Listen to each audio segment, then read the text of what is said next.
Before Korea was divided into kingdoms, before the great walls were built and the thrones were carved, there was a boy with no father, no name worth speaking, and no place to call home. But this boy would grow up to become the greatest archer the world had ever seen, and he would build a kingdom that lasted 700 years. This is the legend of Jumong, the founding myth of Goguryeo, one of the greatest kingdoms in Korean history.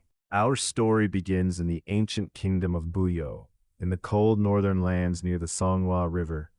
The king of Goguryeo was named Gemwa, a powerful ruler who controlled the vast plains. One day, while hunting near the Ubal River, King Gemwa discovered something extraordinary. A woman, sitting alone by the riverbank, weeping. Her name was Yuhua, and her story was unlike anything the king had ever heard. She claimed to be the daughter of Habek, the god of the river. She told the king that Habek, the god of the sun, had come down from the heavens and taken her as his bride. But when her father discovered the union, he was furious. He cast her out, banishing her to the mortal world. King Gunwa, moved by her beauty and her sorrow, brought Yuhua back to his palace. He gave her a room in the inner chambers, but what happened next was beyond anything he could have imagined. A beam of sunlight followed Yuhua wherever she went. No matter how many times the servants moved her to a different room, the light would find her, streaming through windows, through cracks in the walls, always reaching for her. And from that sunlight, Yuhua became pregnant. She gave birth to something no one expected, not a baby, but an egg, a single, enormous egg. King Gemwa was disturbed. An egg from a woman? This was unnatural, dangerous. He ordered it thrown away, first to the dogs, then to the pigs, then into the wild mountains. But every animal that came near the egg refused to harm it. Dogs would not bite it. Birds covered it with their wings to keep it warm. Even wild beasts circled it protectively. Finally, the egg was returned to Yuhua, and one morning the shell cracked. A baby boy emerged, strong, bright-eyed, and already extraordinary. The boy was named Jumong, a word from the ancient Goguryeo language, meaning the one who shoots well, and he would live up to that name from the very beginning. By the age of 7, Jumong could outshoot every hunter in Goguryeo. His arrows never missed. He could hit a bird in flight, a fish leaping from the river, a leaf falling from a tree. But Jumong's extraordinary gifts made him enemies. King Gunwa had 7 sons of his own, and they watched this strange boy's talents with growing jealousy and fear. The eldest prince, Daiso, was especially hostile. He saw Jumong not as a brother, but as a threat. If this half-divine archer grew any stronger, he could claim the throne. The princes began to plot against Jumong. First, they tried to humiliate him, assigning him the lowest task in the kingdom, tending horses in the royal stables. But Jumong was clever. Among all the horses, he secretly identified the strongest, fastest one. He deliberately underfed it, making it look weak and thin. The skinny horses he overfed, making them look strong. When King Gemwa chose horses for his sons, he naturally picked the fat, healthy-looking ones for the princes, and gave the thin, sickly-looking one to Jumong, exactly as Jumong had planned. But the danger was growing.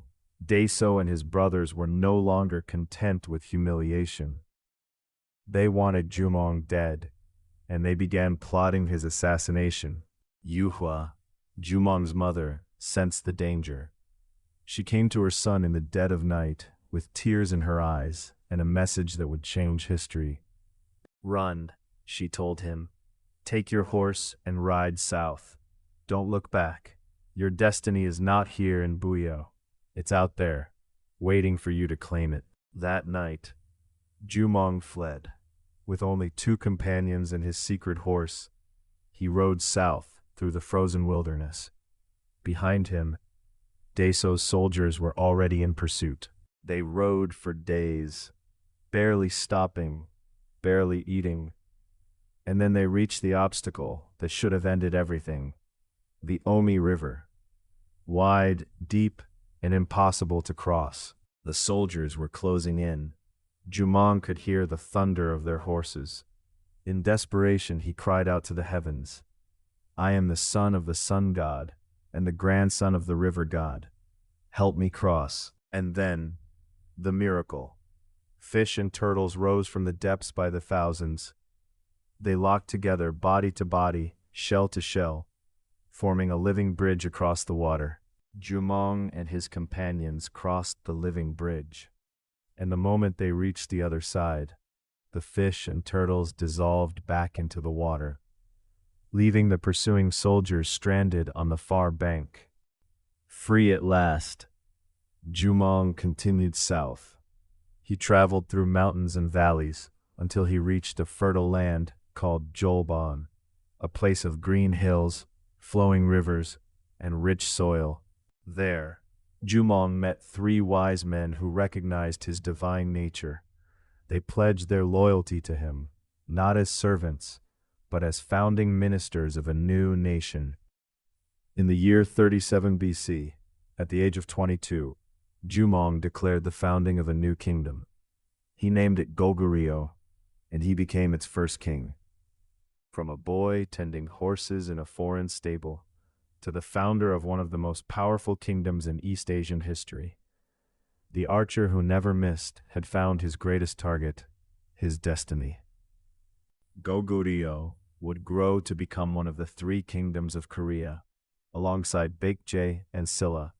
At its peak, it stretched from central Korea all the way to Manchuria. Its warriors were feared across the continent.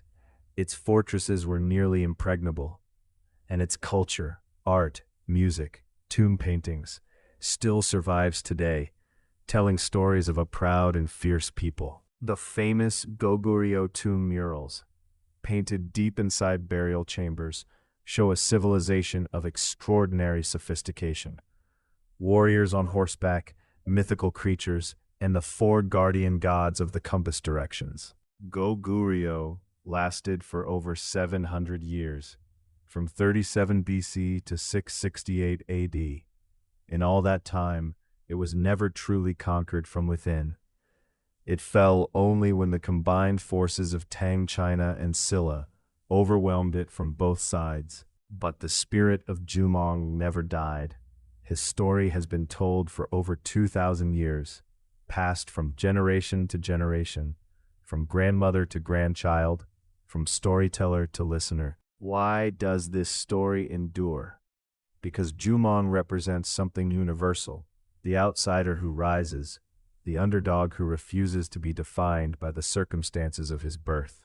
He was the son of a banished woman, raised in a hostile court, hunted by those who should have been his brothers, and yet he built something that outlasted them all.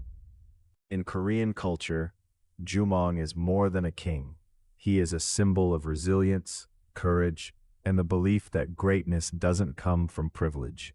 It comes from within. So the next time you face an impossible river in your own life, remember Jumong. Remember the boy who called out to the heavens and built a bridge from nothing.